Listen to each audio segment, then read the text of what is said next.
Oi, gente, tudo bem? Professor Guilherme aqui. Vamos falar, gente, um pouquinho hoje sobre as origens da humanidade.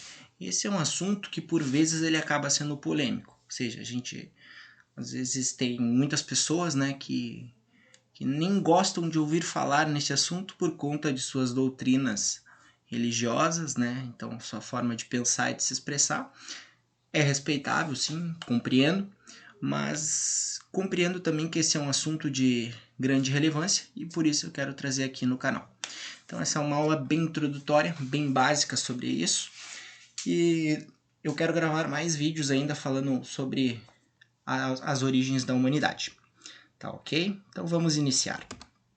Então, gente, sobre a teoria da evolução, o que é importante a gente saber? Que essa teoria ela é baseada em um conjunto, em diversos estudos, e ela ainda não está concluída, ela não está finalizada. Ou seja, pode ser que surjam novos elementos que acrescentem mais novos fatores a essa teoria. E aí ela pode alterar-se de acordo com esses eventos que estão ainda, né, por surgir. Gente, então iniciou-se essa teoria através dos estudos deixados pelo cientista Charles Darwin, né, e pelo britânico Alfred Russel Wallace. Então, mais ou menos o que era essa pesquisa deles? Em suas pesquisas, no século XIX, a gente está falando de um bom tempo atrás, Darwin procurou organizar uma comparação entre espécies aparentadas, espécies com algum certo grau de parentesco. E essas espécies viviam em lugares distintos. Então ele procurou, né, fazer o seu estudo pensando nessas espécies. Vamos adiante. Uma coisa que é crucial a gente entender na teoria de Darwin é a seleção natural. Então, Darwin ele vai observar a existência de compatibilidades entre os animais vivos e extintos. Ou seja, ele vai pegar algum animal que foi extinto há um longo período de tempo e aí ele vai perceber que esse animal que entrou em extinção ele vai ter algumas semelhanças com alguns animais que ainda estão vivos. Né? E isso, no primeiro momento, vai causar uma curiosidade em Charles Darwin. Então ele vai buscar nos seus estudos concluir que as características biológicas dos seres vivos passam por um processo em que fatores de ordem natural seriam responsáveis por modificar os organismos vivos. Ou seja, o organismo era de uma forma, mas com o passar do tempo ele pode sofrer uma mutação e uma modificação. Tá? Ao mesmo tempo, gente, ele concluiu que os organismos vivos estão em constante competição. E com essa competição, somente os seres mais adaptados ao ambiente podem sobreviver. Exemplinho assim clássico que vocês já devem estar assim saturados de ver. Girafa de pescoço curto e girafa de pescoço comprido. Então, seguindo a teoria da seleção natural de Darwin, a girafa de pescoço curto, quando não tinha mais vegetação baixa para comer, ela não conseguiu adaptar-se e comer as folhas mais altas das árvores. E aí ela acaba entrando em extinção. Então o ambiente acaba selecionando a girafa de pescoço comprido e extinguindo a de pescoço curto. Então os organismos eles estão sempre em modificação. Exemplo até um pouco infeliz, mas como a gente está vivendo isso nesse momento, o coronavírus. O coronavírus ele é de uma família viral que contempla diversos tipos de corona, ou seja, é uma família. O que acontece? Esse vírus ele sofre uma modificação com o passar do tempo, então esse organismo ele se adapta e chega aos dias atuais, ok? Dando sequência, o receio de Darwin. Então, ao observar que essa pesquisa que ele estava fazendo era polêmica e divergia com um conceito que era considerado definitivo até então. Né? O que era esse conceito? Que as espécies eram imutáveis, que não acontecia mutação com o passar do tempo nas espécies. Então Darwin ele teve medo de divulgar seus estudos à comunidade científica. E o Wallace, que ele admirava muito Charles Darwin, por conta do seu prestígio, ser um naturalista famoso, Darwin, né, ele envia seus estudos, seus escritos a Darwin. Quando Darwin recebe esses escritos, ele fica impressionado, porque o Wallace estava estudando basicamente a mesma coisa que ele, e chegando à conclusão similar ou até idêntica à de Darwin. Tá? Então este fato do Darwin, né, ter se deparado com os estudos do Wallace na mesma linha do que ele via pesquisando, ele traz confiança ao Darwin e, conjuntamente com Wallace, ambos publicam seus estudos no ano de 1858. Galera, 1858.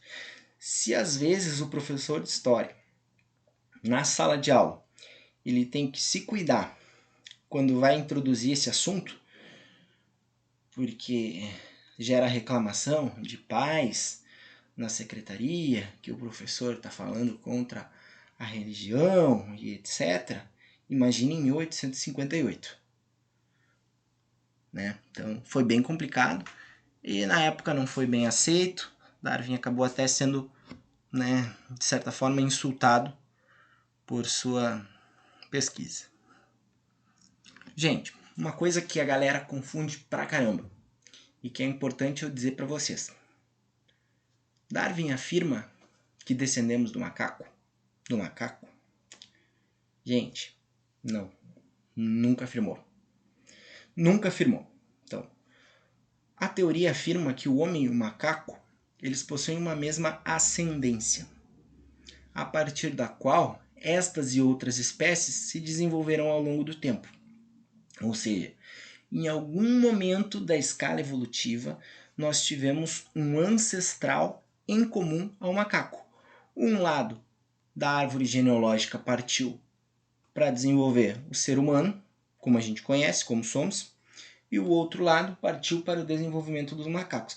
Mas é uma linha tão distante que não permite dizer que a gente descende do macaco, que o ser humano partiu da genealogia do macaco. Não, Darwin nunca falou isso. Contudo, gente, Darwin ele vai afirmar então que o homem não é um descendente do macaco, né? Mas muitas pessoas afirmam isso, até nos dias atuais, para desacreditar a teoria da evolução. Tá? Então, ou a pessoa ela não está bem instruída, né? Não sabe bem o que ela está dizendo, não tem estudos e embasamentos, né? As leituras sobre Darwin e a sua teoria, e aí a gente pode perdoar, né, por ignorância, mas estamos aqui então para tentar trazer à luz as pessoas, né, sobre esse tema. Então Darwin jamais afirmou que descendemos do macaco, mas sim partimos de um mesmo ancestral em comum. Então, em sua obra, a mais famosa de Darwin, A Origem das Espécies, então o cientista sugere que o homem e o macaco, em razão de sua semelhança biológica, teriam um mesmo ancestral em comum. Gente, essa lâmina é bem legal.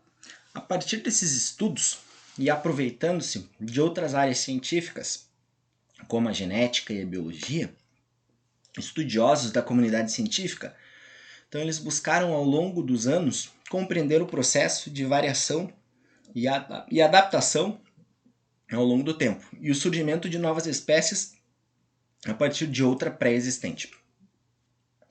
Então a gente pega uma espécie que já foi extinta e compara com uma espécie aparentada que ainda existe, né? E a gente consegue observar muitas semelhanças, né? E a gente vai vendo a adaptação que essa espécie vai sofrer ao longo do tempo, né? Para chegar aos dias atuais, comprovando a teoria de Darwin, né? De que as espécies são mutáveis. Elas não são imutáveis, elas não ficam sempre daquela forma. Não, com o passar do tempo, elas vão alterando-se e sofrendo mutações. Galerinha, Homo sapiens sapiens. O que é isso? Homo sapiens. Entre as espécies estudadas, o Homo sapiens sapiens surge há mais ou menos 120 a 130 mil anos. O que é importante destacar? que é de conhecimento científico é que essa espécie tem parentesco com antigos hominídeos, da família dos hominídeos, né? Então, os primeiros hominídeos eles vão surgir há 4 milhões de anos atrás. E aí vai contemplar uma série de indivíduos. Homo habilis, Homo erectus, Homo sapiens neandertal, Homo sapiens sapiens, né? Então, entre outros gêneros aí, que posso ter esquecido de falar. Então, gente, uma coisa que a gente pode também observar é que essas espécies de hominídeos, em algum momento, puderam até conviver conjuntamente. Ou seja, o Homo neandertal, a gente pode perceber ali, ele viveu há cerca de 230 mil anos até 30 mil anos atrás. E o Homo sapiens, ele começa a se desenvolver há 120 mil anos atrás. Ou seja, em algum momento, essas espécies coexistiram, né, em um mesmo período. Tá? Então, para a gente finalizar, frequentemente costumamos torcer o nariz para a expressão teoria, não dando muita relevância por ser simplesmente uma teoria. Pô, isso é só uma teoria. Teoria? Para quê? Teoria. Então, não damos crédito a isso. Porém, para a ciência desenvolver uma teoria, é necessário inúmeros estudos, anos e anos de estudo, diversas pessoas trabalhando nisso, experimentações e um elevado grau de precisão. Então, por esse motivo, as teorias são dignas de muito, mas muito crédito. Tá, gente? Então, seria basicamente isso, né? Então, aqui as referências que eu utilizei para elaboração desse PowerPoint. Espero que tenham gostado e em breve publico mais algumas coisas com esse tema que eu acho que é um tema bem bacana de se trabalhar. Ok? Abraço!